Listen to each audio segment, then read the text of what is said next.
हमारे YouTube channel पर बहुत बहुत स्वागत है।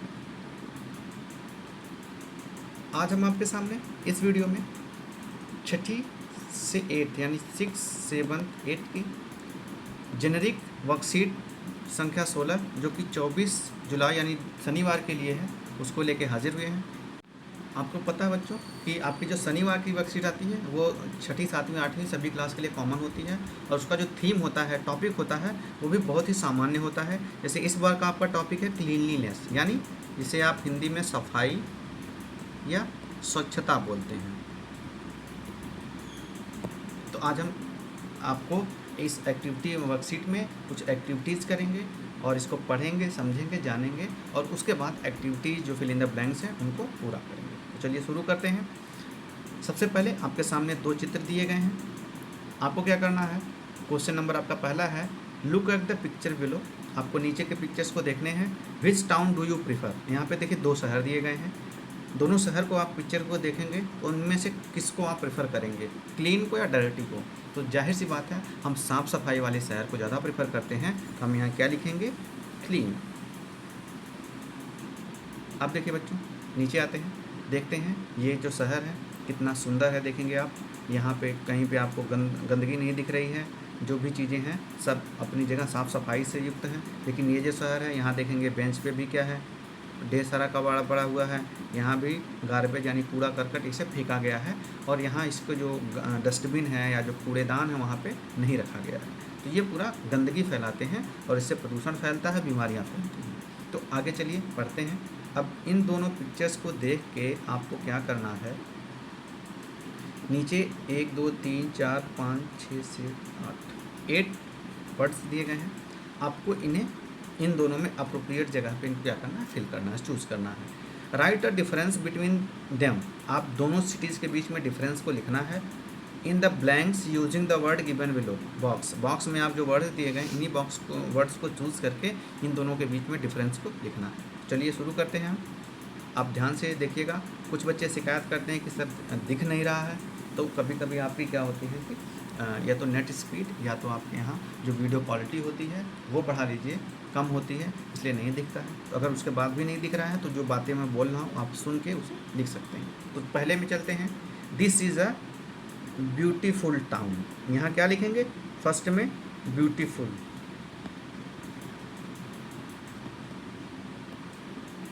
ब्यूटीफुल।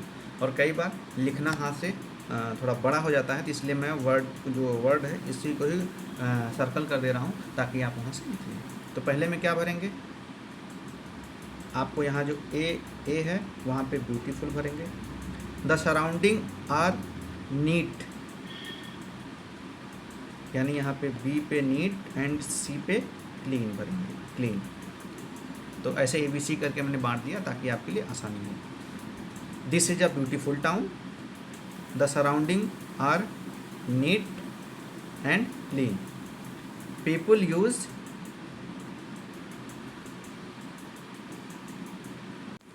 डस्टबिन, ये डी यहाँ पे भरा जाएगा, dustbin, to keep the surrounding clean. अपने आसपास की जगह को साफ रखने के लिए लोग किसका प्रयोग करते हैं, डस्टबिन का। यानी जो कूड़ा करकट होता है वो किस में डालते हैं, डस्टबिन में डालते हैं ताकि आसपास की जगह पे ना कूड़ा मिले, फैलाए और वो साफ रहे। ये तो पहला हो गया। अब दूसरे में देखते हैं। This town looks very dirty, यहाँ पे A1, यहाँ पे 1, ये 1 हो गया, डर्टी। देयर इज़ गार्बेज, ये 2, यहाँ पे garbage. There is garbage all around the place, हर जगह देख रहे हैं गार्बेज है यानी कूड़ा करकट है। पीपल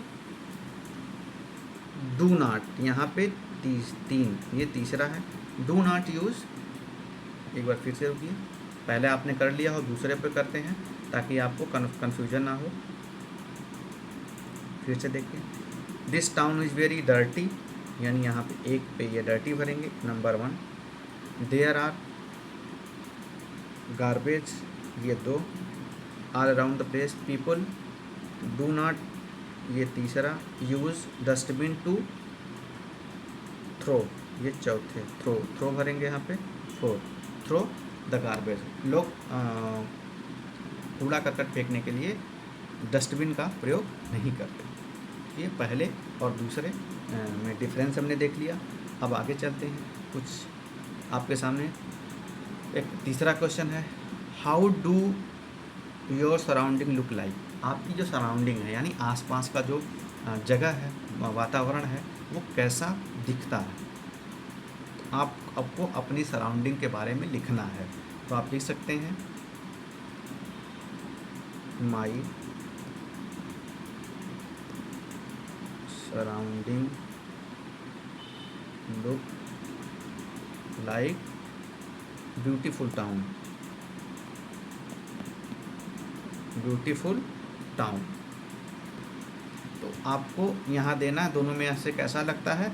तो आपका जो ब्यूटीफुल भी लिख सकते हैं या ब्यूटीफुल टाउन भी लिख सकते हैं। अगर आपको पूरा नहीं लिख पा रहे हैं तो आप लिख सकते हैं या लिख सकते हैं my surrounding looks very clean, ये भी आप लिख सकते हैं। अब फोर्थ क्वेश्चन पे आते हैं। आपके सामने देखेंगे बच्चा, ये स्पेस है यहाँ पे, उसके बाद दो आपके साथ ऑप्शन है, उनमें से एक ऑप्शन चूज़ करना है जो अप्रोप्रिएट होगा। तो सबसे पहले हम देखते हैं, all of us like to live in a clean, CLEAN, clean neighbourhood or surrounding. हम अपने आसपास के जो साफ पड़ोस में रहना पसंद करते हैं। We must practise both personal and environmental cleanliness,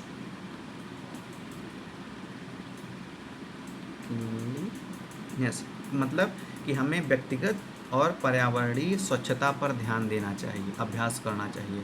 मतलब हम अपने आप को भी स्वच्छ रखें, साफ रखें, और हम हमारे आसपास का जो वातावरण है, जो पर्यावरण है, उसको भी साफ रखें। यानी आसपास की जो मैदान है, गली मोहल्ला है, उन सबको भी साफ रखें। तीसरा है, this will help us to live a healthy, क्योंकि अगर हम ऐसा करेंगे तो हम कैसा रहेंगे, हमारा जीवन कैसा होगा, हेल्दी, स्वस्थ होगा। आपके आसपास अगर गंदगी है तो उससे बीमारियां फैलेंगी, प्रदूषण फैलेगा, तो बीमार होंगे, और बीमार होंगे तो आपका शरीर स्वस्थ नहीं रह सकता। वेस्ट और गार्बेज शुड बी थ्रोन, यहाँ होगा शुड नॉट, पहले में क्या यहाँ होगा SHOULD, should not thrown anywhere but only dustbin. तो जो वेस्ट यानी जो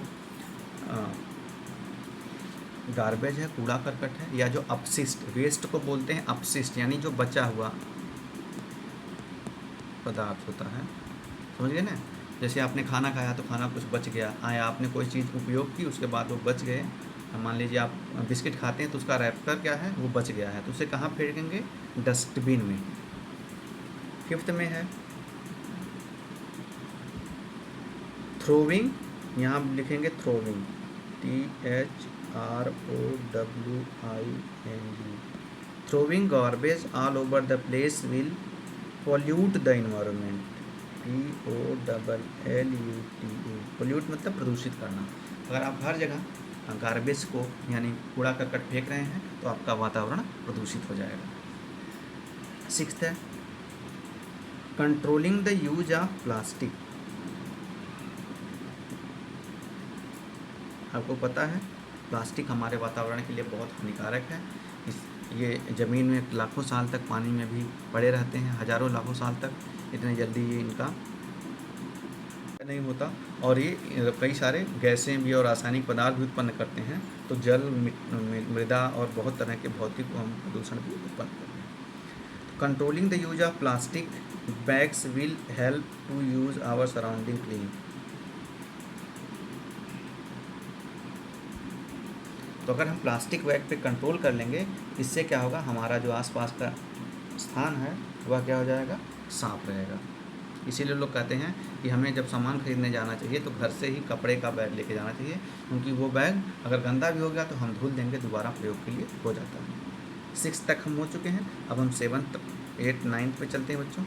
7 को देखते हैं, one should use recycled and eco friendly. कैसा बच्चों, इको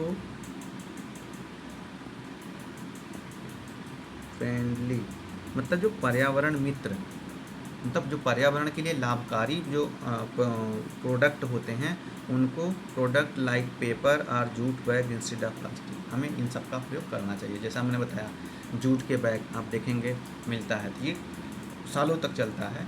तो आप अगर 1 साल मान लीजिए ये चला और 1 साल में आपने 365 दिन प्लास्टिक लेके आए, तो ये इतना प्लास्टिक जो है वो कहाँ जाएगा, आप फेंकेंगे और वो कहीं कूड़ेदान में जहाँ भी जाएगा वो प्रदूषण ही फैलाएगा। इसी कारण से जब आप जूट बैग करेंगे या ऐसा रिसाइकिल मतलब ऐसा कोई चीज़ प्रयोग करें जिसका बार बार हम प्रयोग कर लें, रिसाइकिल हो सके, तो उसका हम प्रयोग करना चाहिए। 8th है littering cause land air and water pollution. हाँ, तो यहाँ पे देखते हैं लिटरिंग मतलब कूड़े फैलाना। तो अगर हम जब कूड़े फैलाते हैं तो ये क्या करता है, लैंड यानी मृदा, एयर मीन्स वायु और वाटर मतलब जल, ये मतलब कूड़े को फैलाना, ये क्या करता है, ये मृदा, वायु और जल प्रदूषण का कारण बनता है। 9th है staying clean and healthy will keep us safe from disease. बीमारियां जो होती हैं उनसे ये हमें बचाते हैं। So we should keep the surrounding cleans and live a happy life. Happy life क्योंकि जब हमारा वातावरण साफ़ होगा तो हम स्वस्थ होंगे, अच्छे होंगे और हमें अपने आसपास की चीज़ें भी देखने में अच्छी लगेंगी, तो हम एक हैप्पी यानी खुशहाल जीवन व्यतीत कर पाएंगे, हैप्पी एंड हेल्दी और स्वस्थ जीवन व्यतीत कर पाएंगे। तो प्यारे बच्चों, आपकी 6th से 8th की वर्कशीट ही समाप्त होती है। इसके साथ साथ आप ये ध्यान रखिए कि आप अभी कोविड हमारे मतलब भारत से या पूरी दुनिया से गया नहीं है, तो आपको कोविड अप्रोप्रिएट बिहेवियर यानी आपको हाथ धुलने हैं साबुन से, अगर साबुन नहीं है तो सैनिटाइज़र से, आपको मास्क पहनना है, आपको 2 गज की दूरी बना के रखनी है, भीड़ भाड़ वाले स्थान पर नहीं जाना है, और ऐसा करके आप खुद कोविड से बचेंगे और दूसरों को फैलाने से भी बचेंगे। तो ये सब आप जो कोविड अप्रोप्रिएट बिहेवियर है इसका पालन करते रहें। और अगर आप हमारे चैनल पर पहली बार आए हैं तो हमारे चैनल को सब्सक्राइब करिए, इस वीडियो को लाइक करिए और ज़्यादा से ज़्यादा शेयर करिए ताकि और भी बच्चे जान सकें कि क्लीनलीनेस, सफाई का हमारे जीवन में क्या महत्व